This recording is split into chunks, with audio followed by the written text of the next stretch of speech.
Now, in August, a public servant inside the intelligence community found the conduct of the President of the United States alarming enough to file an official whistleblower complaint.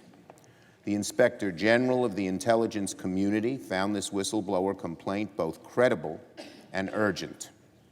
By law, the Director of National Intelligence must forward such a complaint to the Congressional Intelligence Committees within 7 days of receiving it. Congress has been informed by the Inspector General of the intelligence community in writing that the Trump administration is preventing that complaint from being sent to the relevant committees in Congress. Those are the facts, Madam President. The situation they describe is unacceptable. We know that the executive branch is blocking the legislative branch, a co-equal branch of our government, from performing its constitutional oversight duties. The fact that the whistleblower complaint concerns our national security, our foreign policy, and potential misconduct by the President makes the situation even more serious. So in a short time, I'll ask my colleagues' consent to pass a simple resolution. It essentially says, quote, that the whistleblower complaint received on August 12, 2019 by the Inspector General of the Intelligence Community shall be transmitted immediately to the Select Committee on Intelligence of the Senate and the Permanent Select Committee on Intelligence of the House of Representatives, unquote. I cannot imagine any legitimate or straight-faced reason for an objection to this unanimous consent request. The only reason for any senator to object would be to shield the President's conduct from scrutiny by the public and the representatives they elect to represent them. That is, to protect the President from accountability. In a moment, I hope this resolution will pass without a single dissenting senator, and it should. The request, despite its non-controversial nature, speaks to the issues that go back to the founding days of our republic: checks and balances, the separation of powers, the constitutional duty of the President and executive branch to faithfully execute the laws of the United States. The Senate today, right now, should speak with one unified voice to reaffirm those time-honored principles and defend the grand traditions of our democracy.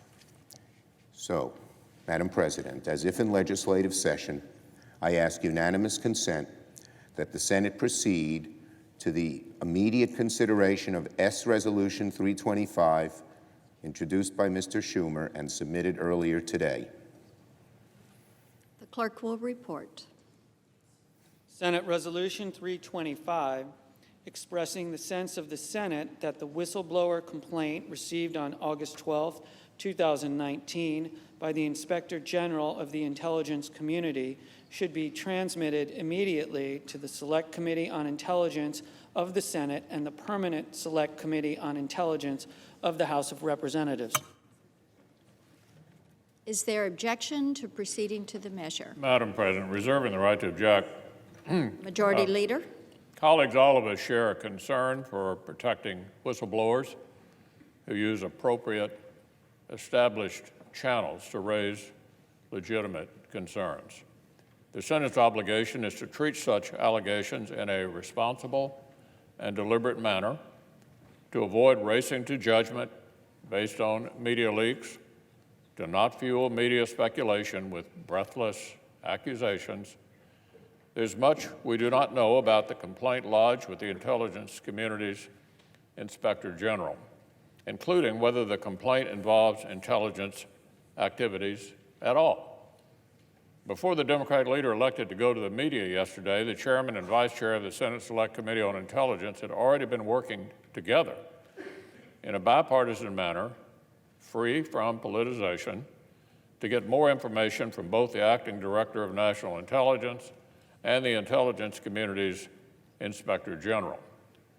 Given the progress the committee was making, I don't believe this made-for-TV moment was actually necessary. I would have preferred the committee be allowed to do its work in a quiet, methodical manner. It doesn't serve the committee or its goals to litigate its business here on the floor or for the television cameras. Nevertheless, I agree that the DNI should make additional information available to the committee so it can evaluate the complaint consistent with the statute and other procedures that exist to safeguard classified and sensitive information. I also want to express my appreciation for President Trump's announcement that the White House will release tomorrow the complete, fully declassified, and unredacted transcript of his phone conversation with President Zelensky. I hope this will help refocus the conversation away from breathless speculation and back toward the facts. So, stipulating that our objective here is simply to conduct the kind of bipartisan oversight of intelligence matters that the committee has successfully conducted in the past, I have no objection to the senator's request. Madam President, Without objection, the Senate will proceed to the measure. Madam President, just Democratic 3 leader. brief points. First, this resolution is not aimed at the Senate Intelligence Committees. Senators Burr and Warner do a diligent job in trying to figure out what's going on. It is aimed at a thus far recalcitrant executive branch, which has blocked the ability for the committees to see the complaint, even though law requires it.